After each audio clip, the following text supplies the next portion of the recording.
mungkin di Indonesia ini kita melihat antara Iran dengan Amerika seperti head to head begitu.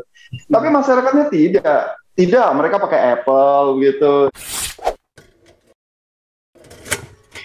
Saya ketemu berikutnya lagi dengan keluarga dari Jakarta, asalnya dari Kudus kalau tidak keliru, tapi sekarang tinggal di Jakarta. Dan keluarga ini saya tulis sebagai orang Indonesia pertama yang melakukan transplantasi hati di Iran. Ini orang Indonesia umumnya transplant ya di Tiongkok, setidak-tidaknya di Singapura, dan ada 1-2 yang Australia, yang Amerika, yang Jepang. Tetapi pilihan keluarga ini ke Iran, yang dalam podcast yang lalu sudah kita bahas bagaimana transplant di sana. Saya ingin bertanya mengenai sehari-hari di Iran, karena apapun Iran ini negara yang sangat diisolasi oleh Amerika, sehingga berita-berita tentang Iran itu sangat minim, tertutup. Saya pernah ke sana tapi sudah lama sekali. Saya tahu bahwa di Iran itu satu-satunya negara Islam yang mampu menciptakan turbin untuk pembangkit listrik.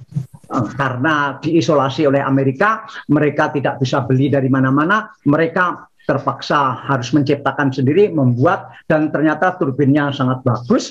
Bahkan ketika saya meninjau pabriknya, turbin itu disuplai ke Siemens di Jerman. Jadi Siemens membeli alat-alat turbin dari situ, kemudian dirakit menjadi merek Siemens. Mungkin tidak semuanya, tetapi banyak yang diambil dari Iran. Nah, saya pertama kali ke Ibu Ijah. Ini adiknya yang transplant. Ibu, cahayanya silau mata saya sakit. Kasihan matanya pemirsa juga akan sakit nanti. Gimana Pak? Ya, kalau pindah posisi. Pindah posisi kurang sakit ya. Dan cantiknya tidak kelihatan. Ya. Ini Pak. Tadi yang posisi tadi. Bukannya tadi yang bagus. Yang posisi pertama tadi bagus. Nah, beginilah pemirsa. Jadi kadang-kadang kalau podcastnya online, kita tidak langsung menemukan format yang bagus, tapi ya harus kita lakukan seperti ini. Oh, iya. Ya. Enggak, Pak. Soalnya ya, saya ke Muhammad dulu. Saya ke Muhammad dulu, Ibu memperbaiki posisi dulu. Bung Muhammad, Anda lahir di Kudus kan? Ya. Betul. SMA di Kudus. Betul. Baru ke mana? Saya SMA sampai tahun 97 di Kudus, lalu saya lanjutkan ke ISTN Jakarta. Saya ambil di bidang teknik sipil. Oh, teknik sipil. Betul. Tadinya saya mau arsitek, cuman ayah saya memutuskan saya harus sipil, saya samiin apa. Nah. Ayah apa? Ayah teknik. Ayah saya SMA, lulus SMA. Oh, bukan orang teknik ya? Bukan. Terus kemudian dari situ Anda ke Jerman? Betul. Saya bekerja di bidang di perusahaan konsultan. Saya sempat di Indonesia, di Dubai, di Qatar. Lalu saya pernah berkunjung ke saudara saya di Jerman. Ketika saya coba ikut sekali perkuliahan di sana, saya putuskan saya harus sekolah di sini itu. Jadi tahun 2016 saya bisa sedikit-sedikit. Saya pernah sekolah di Goethe Institute sampai di Eins. Tapi sudah banyak lupa kayaknya Pak Dahlan karena saya tidak praktekkan lama. Jadi sekarang ini Anda seorang insinyur sipil. Betul. Terus di Jerman tambah ilmu apa? Sebetulnya banyak hal-hal basic yang ketika saya di Indonesia itu saya dapatkan abu-abu. Di sana saya dapatkan jauh lebih terang gitu. Jadi filosofi dari setiap teori yang diberikan di S1 di Indonesia itu jauh lebih dijelaskan di sana. Dan saya di Indonesia itu ada satu adagium bahwa kalau mau sekolah teknik ke Jerman, kalau mau sekolah hukum ke Belanda, kalau akuntansi di Amsterdam, memang ada begitu. Jadi memang kedokteran di Inggris gitu ya. Iya, betul. Jadi perkenalan Anda dengan Iran ini kapan? Sebetulnya saya tertarik dengan Iran jauh sebelum saya ke Jerman atau sebelum kakak saya mengalami. Jadi saya membaca buku-buku tentang Iran, tentang peradaban mereka. Dan terutama yang paling dikenal di masyarakat Indonesia adalah tentang revolusi Islam Iran 1979. Semua orang baca itu. Betul. Tetapi saya tidak tertarik dengan politik ya. Saya menghindari itu. Tapi saya lebih tertarik dengan sains dan teknologi mereka. Artinya negara seperti itu diembargo sejak 1979 mampu mengembangkan berbagai hal yang kita sendiri sebenarnya di belakang kalau kita mau jujur. Dari teknologi militer misalkan atau kedokteran, teknologi sumber daya untuk power itu mereka menggunakan nuklir, meskipun itu debatable gitu ya. Tapi saya kira mereka ahead gitu, one step ahead di depan kita. Muhammad, di belakang Anda banyak sekali buku. Itu mayoritas buku apa? Aduh, ini ada satu lemari ini buku agama, satu lagi buku teknik, tapi paling banyak buku agama. Yang belakang Anda ini buku agama. Iya, betul. Buku-buku tentang Syiah. Tidak selalu. Karena saya lahir di kalangan ahlu sunnah sebetulnya. Hidup saya sampai remaja dan dewasa itu saya lebih kental nuansa. Mungkin saya mengenal Syiah justru karena politiknya. Dibandingkan dari sisi agamanya itu, saya tidak terlalu mengenal sisi religius dari Syiah itu sendiri. Maya, Anda kan remaja ya, sekarang baru lulus universitas, berarti umur Anda 19 tahun ya? 22 tahun. Hah? 22 tahun. Nah, apapun Anda remaja lah. Nah, Anda ketika di Iran, terutama di kota Siraj itu Muhammad rasanya kota nomor 5 terbesar di Iran ya, bukan kota besar sekali. Iya, betul. Ya, kota nomor 5 di Iran setelah Teheran, kemudian apa itu? Kok jadi lupa saya. Nah, Maya, perhatian, kalau menurut Anda bagaimana remaja-remaja di sana sepenglihatan Anda? Sebenarnya kalau ngelihat remaja di sana kurang lebih itu sebenarnya sama Jakarta, sama kayak Jakarta mungkin ya, kayak remaja Indonesia. Untuk lebih dalamnya kan kurang tahu, ini dari sisi luarnya aja ya. Iya, luarnya. Tetap ke mall tuh ke mall, nongkrong antara satu dengan yang lainnya tetap. Maksudnya nggak misalnya cewek-cewek cowok-cowok nggak juga gitu, kayak ya sama. Jadi di satu kafe, di satu mall begitu, misalnya lagi minum, di situ ada ceweknya, ada cowoknya begitu. Nah, kayak temennya mereka antara cewek dan cowok juga jadi nyampur jadi satu, misalnya diskusi bareng atau ngobrol bareng gitu. Jadi beda dengan di Arab ya? Oh, itu beda banget. Kalau mau ngelihat. Anda pernah naik haji kan?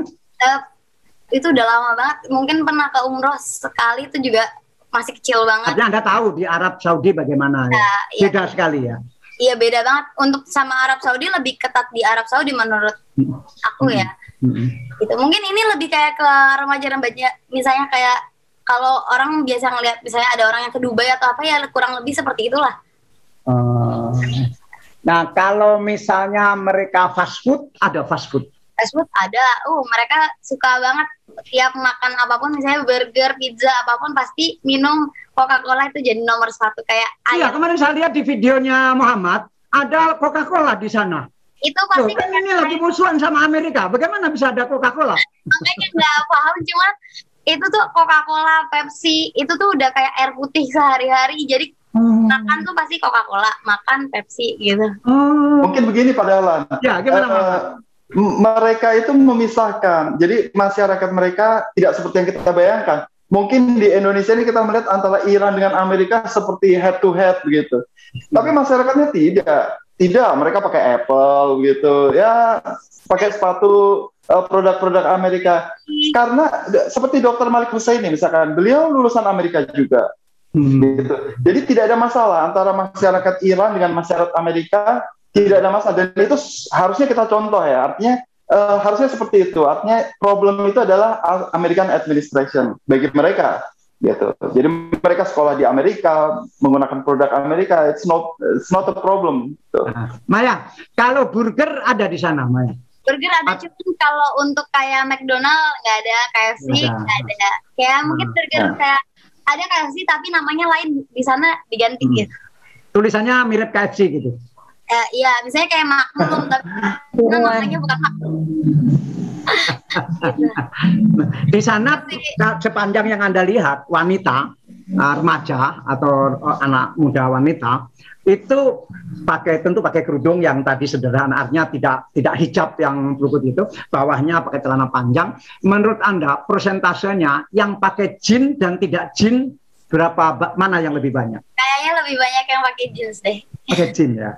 Ya, karena aku belum pernah ngelihat pakai rok. Iya. Di Persian Gulf tuh ya rata-rata pakai jeans atau enggak legging warna hitam tuh. Mereka kayak lebih dominan suka warna hitamnya. Jangankan di sana, di sini juga banyak remaja sukanya hitam semua bajunya. Anda pertama kali ini ke Iran atau sudah pernah ke Iran? Ya, ini pertama kali. Pertama kali. Dan pertama kalinya operasi juga, pertama kalinya lama juga di luar negeri. Sampai 3,5 bulan ya. Iya. Kalau makanan sehari-hari Anda apa? Sebagai remaja, kan sekarang remaja di Indonesia makannya berbeda sekali.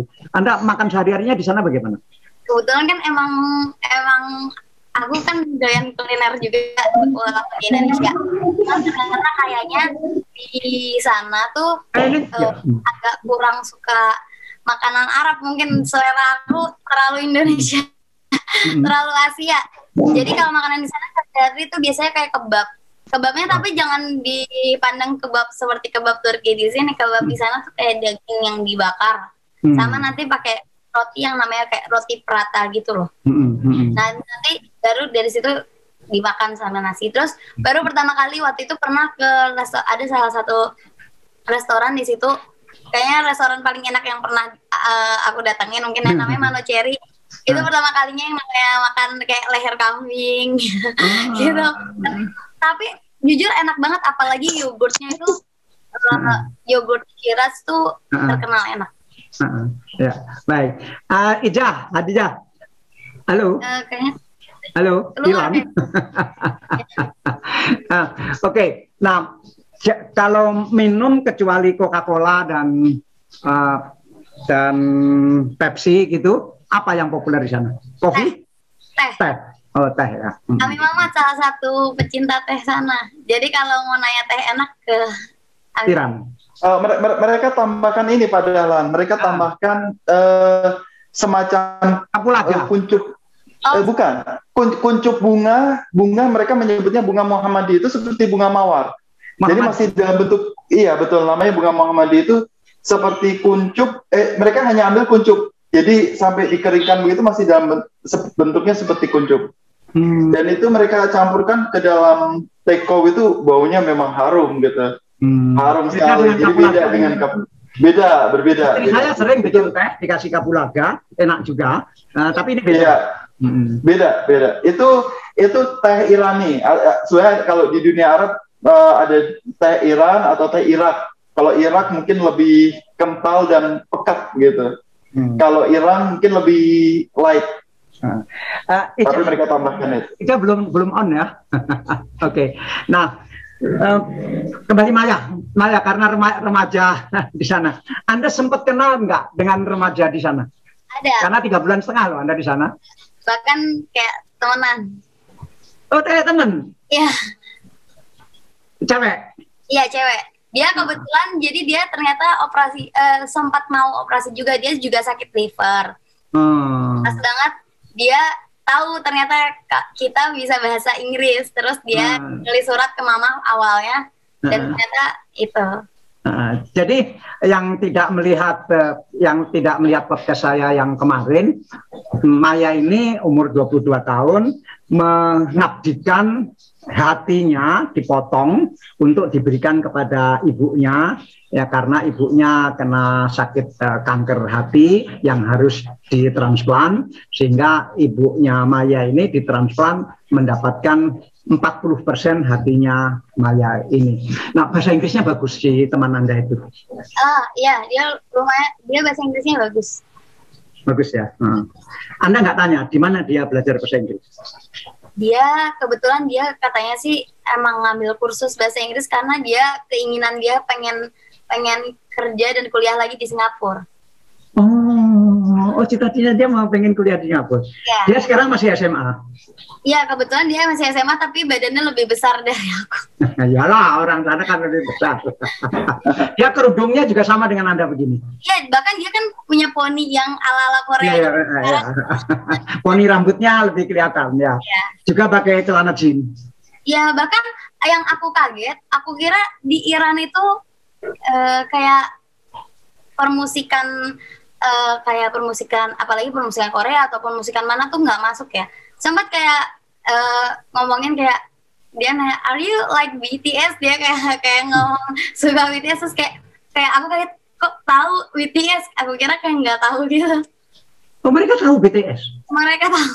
Oh, Anda nggak tanya dari mana mereka tahu BTS? Makanya kan karena kan YouTube kan nggak bisa di sana. YouTube nggak bisa buka YouTube. TikTok nggak bisa buka TikTok di sana. Maksudnya lama banget kan. Paling aku juga di sana aja buka Instagram aja gitu kan. Nah, mereka enggak, kita punya cara, kita pakai VPN gitu. Oh iya. Pakai internet yang seperti di Tiongkok pada zaman dulu juga mereka pakai cara itu. Jadi mereka Anda nggak pengen belajar cara itu supaya Anda juga bebas di sana menggunakan internet? Karena mungkin takut HP-nya ini ya kena virus, aku jadi kayak males deh download VPN atau apa. Gitu. Ya berarti para pemirsa di sana, para remaja untuk mengakses YouTube, untuk mengakses apapun sehingga tahu BTS, tahu Blackpink itu karena mereka punya cara bagaimana ngakali sistem internet di Iran untuk bisa mengikuti itu. Nah, Ija, ini udah kelihatan Ija. Bagus sekali. Nah, ini memang. Nah, Anda di sana bersama keluarga karena kata Anda transplantasi hati di Iran, Anda kan nyewa rumah, tidak di hotel. Ya, berarti bisa masak sendiri. Apartemen sih Pak lebih tepatnya, karena kalau di sana kalau rumah mahal Pak, villa. Jadi apartemen, ya pastinya bisa masak. Berapa jauh dari rumah sakit? Waktu yang pertama sih lumayan Pak, 20 sampai 25 menit, tapi naik apa? Taksi? Naik taksi, tapi atas saran dokter kita disuruh yang lebih dekat setelah transplantasi kakak saya karena takutnya kita kehilangan waktu ketika ada yang urgent gitu loh Pak. Anggap aja kayak rumah sakit pindah ke rumah gitu, jadi harus dekat banget gitu. Berapa menit jalan kaki? Bisa jalan kaki? Bisa sebetulnya Pak, tapi gempor juga karena jalanannya kan gitu Pak, berbukit-bukit gitu. Oh, jalan kotanya berbukit-bukit. Kayak Korea Pak, kayak Korea. Jadi maksudnya kita kalau dari rumah sakit ya nanjak gitu loh. Dari apartemen ke rumah sakit ya turun gitu. Tapi kan balik nggak memungkinkan, apalagi kondisi kakak saya nggak memungkinkan. Jadi masak sendiri di apartemen? Masak sendiri di apartemen. Kita belanja. Apa? Ini sih Pak, kita beli kayak bumbu barbecue, kita beli bumbu kari gitu kan, tumis-tumis. Sempat bawa kecap dari rumah, cuman waktu itu kan perkiraannya 1 bulan Pak. Kita nggak nyangka akan. Dokter Malik ini pinter banget ngolor-ngolorinnya Pak waktunya. Gitu. Jadi oke. Nggak ngolor-ngolor. Memang kalau belum waktunya boleh pulang nggak boleh. Bahaya sekali. Setelah ganti tapi gini Pak, 2 minggu lagi coba, 2 minggu lagi. Kenapa sih nggak ini? Kenapa kayak ujung-ujungnya 3 bulan? Sebetulnya seperti rencana awal.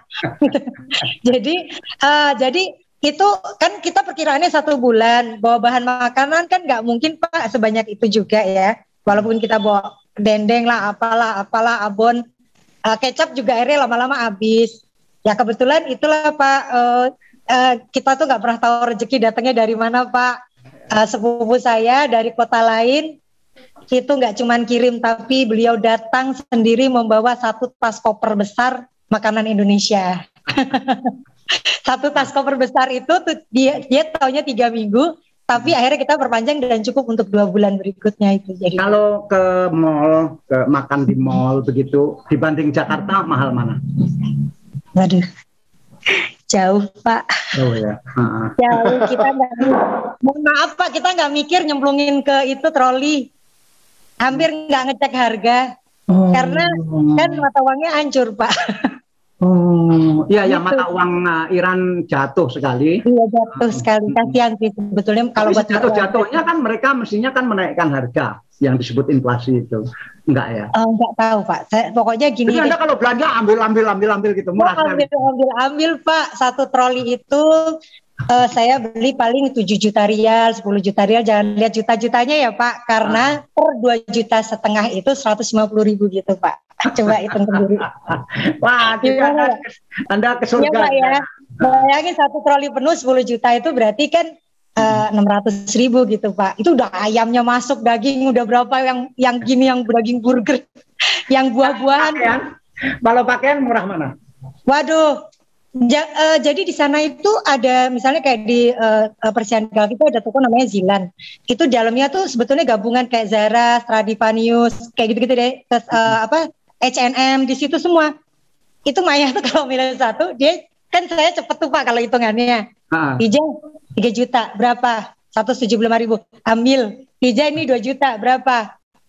Ya kurang dari 150 lah gitu kan, ambil gitu Pak. Jadi jaket-jaket tuh bisa seharga itu mungkin karena kan mata uang Iran ini kan cepet turunnya, mungkin pembeliannya waktu lampau gitu loh Pak. Mereka masih menerapkan uang rial, sementara sebetulnya dolar. Saya pertama kali datang 225.000 ke 23.000, pulang 250.000 Pak per dolar.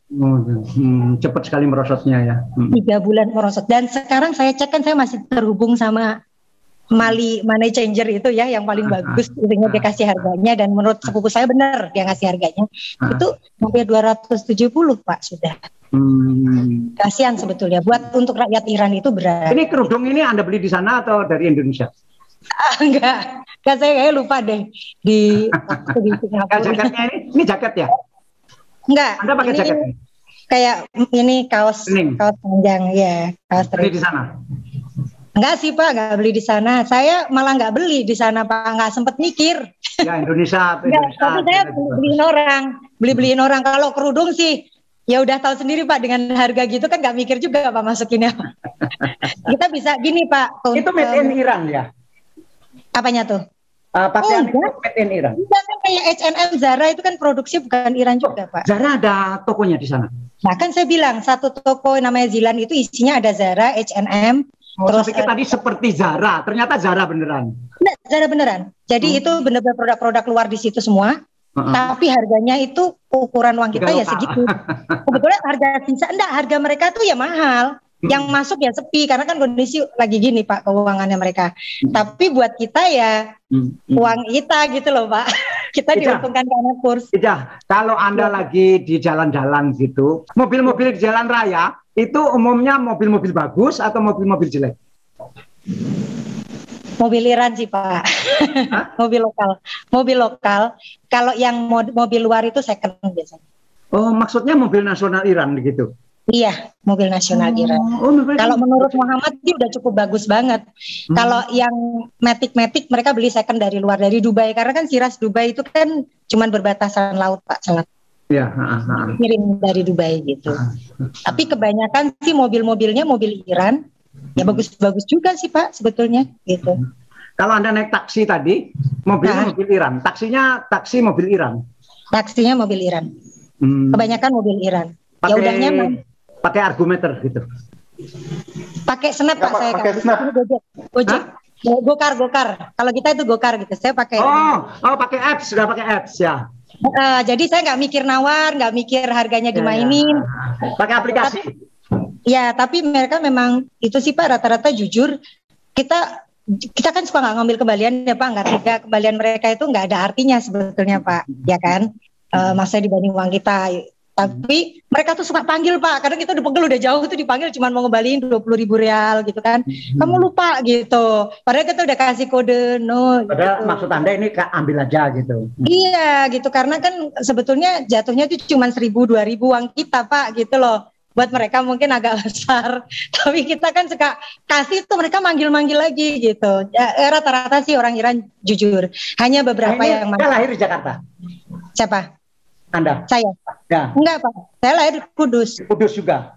SMA di mana? SMA di Kudus, SMA Negeri 1 Kudus. Terus jadi kita dari Kudus baru ke Jakarta. Kuliah di mana? Kuliah di Universitas Persada Indonesia Pak. Persada Indonesia. Jurusan apa? Jurusan ekonomi, accounting. Ekonomi. Accounting. Oke. Tadi Iya, tapi saya nggak tanya, cuma kan pemirsa perlu tahu. gitu. Makanya kalau buat ya. hitung-hitungan cepet deh kalau buat di. Iya. Tadi saya lihat 2 juta rial, 100.000, 200.000 cepet sekali. Itu di sana aplikasi untuk taksi tadi, ada berapa aplikasi di sana? Yang kami tahu satu, namanya Snap. Ya seperti kalau di sini Gojek gitu, tapi itu sangat membantu Pak, karena kalau kita pakai taksi yang tidak pakai aplikasi mungkin bisa salah paham, karena misalkan si Ros kita mau menyebutnya kemana, nanti asumsi harganya berapa itu kita bisa salah, tapi dengan itu kita bisa tepat itu harganya, dan kita bisa siapkan juga.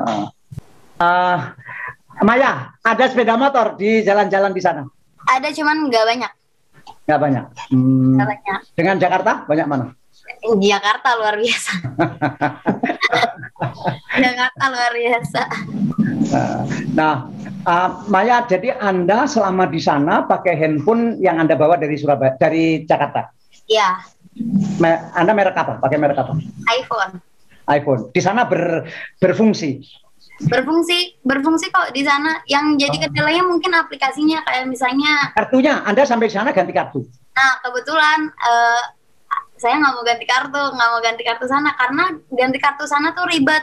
Kayak Tija sama Ami Mamat tuh ganti kartunya harus pakai KTP sana, terus diinin sama orang. Mungkin lagi. Saya mesti perjelas itu Pak. Jadi mungkin untuk orang yang mau ke Iran, ketika sampai di airport itu harus registrasi handphonenya. Karena kami tidak lakukan itu 1 bulan, handphone kami tidak bisa pakai. Meskipun kami beli kartu sana. Jadi kami harus beli handphone dari sana. Jadi di antara berempat Anda, satu keluarga, menemani kakak transplant di Iran, siapa yang beli handphone di sana? Lebih belinya modem. Beli modem. Dipakai bersama atau satu orang punya modem satu? 2, kita beli 2. Bagi 2. Jadi kayak Muhammad, handphonenya juga handphone dari Indonesia. Betul. Di sana ganti SIM, ganti kartu? Sempat, karena kalau kita nggak registrasi masih berlaku kalau nggak salah 40 hari. Bisa dipakai tapi 40 hari setelah itu mati. Kita nggak bisa pakai. Jadi komunikasi kami ya pakai modem itu karena iya betul. Jadi kita pakai WhatsApp call gitu. Kalau nggak dapat sinyal ya sudah kita harus salah administrasi Pak, kita kurang informasi. Saya sempat nyalahkan sih bagian imigrasinya Iran waktu saya balik lagi. Kenapa kita nggak baru datang langsung diarahkan untuk administrasi handphone kita, emailnya gitu loh Pak. Jadi kita nggak tahu nggak bisa jalan. Terus kita coba-coba pakai, saya kan punya 2 slot SIM card, saya pindahin, jalan lagi, saya pikir kendala aja, ternyata di masalah tidak registrasi emailnya Pak, karena mungkin Iran ketat Pak, masalah gitu terkait ya proteksi mereka lah gitu loh, secara politik atau apa gitu. Jadi handphone yang masuk itu baru tahun-tahun ini Pak, emailnya harus didaftarkan di airport gitu. Ijah, jadi selama di sana, kalau kirim WA ke Jakarta atau terima WA di Jakarta, saya lihat kan biasa saja. Itu semua pakai modem tadi ya? Enggak, sebetulnya semua orang Indonesia bisa pakai handphonenya sebetulnya. Kita yang waktu itu apes. Jadi masuk ke Iran itu mungkin karena masuk waktu jam 3 pagi, petugas imigrasinya kurang menginformasikan kalau kita seharusnya registrasi email di airport. Jadi kita kehilangan kesempatan itu sampai waktunya sebetulnya 1 bulan, informasinya pakai bahasa Persia Pak, kita kan nggak tahu. Jadi masuk ke message kita pakai bahasa Persia bahwa email kamu mungkin habis, tapi kita nggak apa kita abaikan gitu. Jadi harusnya semua orang yang masuk ke Iran di airport mereka registrasi semua handphonenya dia atau modem atau apapun peralatan yang digunakan ke ini. Terus juga harus punya hubungan baik. Kalau saya sih kebetulan hubungan baik aja lah sama supir gitu ya. Jadi dia yang mendaftarkan menggunakan nama dia untuk ya, banyak cara lah. Banyak cara. Untuk kartu saya juga mendapatkan dari pertama sih dari staf Abu Alisina, kartu ATM itu Pak. Staf Abu Alisina meminjamkan. Jadi dikosongkan gitu. Baik. Pertanyaan terakhir. Waktu kan Anda 3,5 bulan di sana, sekarang udah pulang ke Jakarta. apa yang Anda kangen dari Iran? Kalau saya dari sisi makanan mungkin iya, terus mau nggak mau karena 3 bulan ya, kita ada hubungan baik sama ada satu keluarga yang anggap kita anak Pak di sana, terus ada temen yang selama ini jatuh bangunnya kita tuh dibantuin gitu ya Pak, udah nganggep kayak keluarga. Sebetulnya hospitality mereka itu mirip orang kita, bahkan saya kaget gitu bisa lebih dari orang kita sebetulnya, karena mereka bisa ngundang orang berkali-kali. Kalau kita kan biasanya ngundang orang yang masih kerabat ya Pak, ya kan. Tapi kalau mereka itu benar-benar kita orang asing, tapi bisa dipanggil lagi. Dan orang Iran itu budayanya itu kalau udah ngerasa orang ini baik atau deket kepingin ngundang makan. Itu mungkin yang saya kangen dari sana. Nah, diundang oleh satu keluarga untuk datang ke rumah mereka, ya. Dijajak makan mereka. Jadi waktu itu dia di level 6, kita kan di level 5. Oh iya, di apartemen. Udah makan dan sering ngirim makanan Pak. Bahkan menanyakan Fatimah maunya makan apa saya masakin. Fatimah itu kakaknya Ijah ini yang menjalani transplantasi hati di Iran. Iya. Ya. Dia mau makan apa, seleranya apa, Halimah mau apa, di jam apa saya masakin. Terus terakhir dia ngomong, ini Hanumnya ya, istrinya Mr. Yosef. Dia bilang, kamu itu anak-anak saya. Saya minta nomor handphonenya, barangkali kamu ada perlu dari apa yang kamu inginkan di Shiraz, kita bisa kirim. Itu, aduh Pak, kalau orang lagi tinggal di negara asing itu Pak nyes Pak gitu. Enggak cuma mereka sih Pak, ada juga driver yang udah nganggep kita keluarga, yang ketika kita pindahan apartemen, dia yang masakin nganterin. Kamu nggak sempat makan pasti keluarga ini, dibawain makanan laki padahal Pak. Jadi dia masakin buat kita semuanya gitu. Jadi kita nggak sendiri. Ada juga saudara yang kebetulan di sana sih. Kalau udah itu Pak, udah pasti mereka si total bantuin kita habis-habisan. Gitu. Oke, makasih Ijah, makasih Muhammad, makasih Maya. Sama-sama Pak Dahlan. Mudah-mudahan kakak terus baik dan hatinya yang dari putrinya Maya itu terus berfungsi dengan baik. Seperti saya, karena saya ganti hati sudah 15 tahun yang lalu. Jadi saya sudah 15 tahun menggunakan hatinya orang lain. Tapi kalau kakak Anda kan menggunakan hatinya putrinya sendiri, mungkin lebih bagus lagi, sehingga saya mungkin 16 tahun sampai hari ini dan tetap sehat seperti yang Anda lihat. Mudah-mudahan kakak juga seperti saya, ya. Mungkin ini Pak, kalau dari RSTM kan pernah bilang bahwa banyak yang orang itu tidak mau mendonorkan karena kan dipotong ya Pak yang donor yang semua. Mungkin ini buat contoh juga. Ternyata tidak semengerikan bayangan orang. Ya. Jadi, di Indonesia itu kasihan dokter-dokternya sebetulnya ahli-ahli, tapi karena pengalaman melaksanakannya sangat minim, sehingga keahlian itu kalah dengan dokter lain. Kenapa mereka sangat sedikit berpengalaman? Karena mencari donor itu sulit. Takut, betul Pak, banyak yang takut. Mungkin Maya jadi contoh nih. Sampai ketemu. Terima kasih Pak. Terima kasih Pak. Terima kasih Pak. Assalamualaikum. Waalaikumsalam.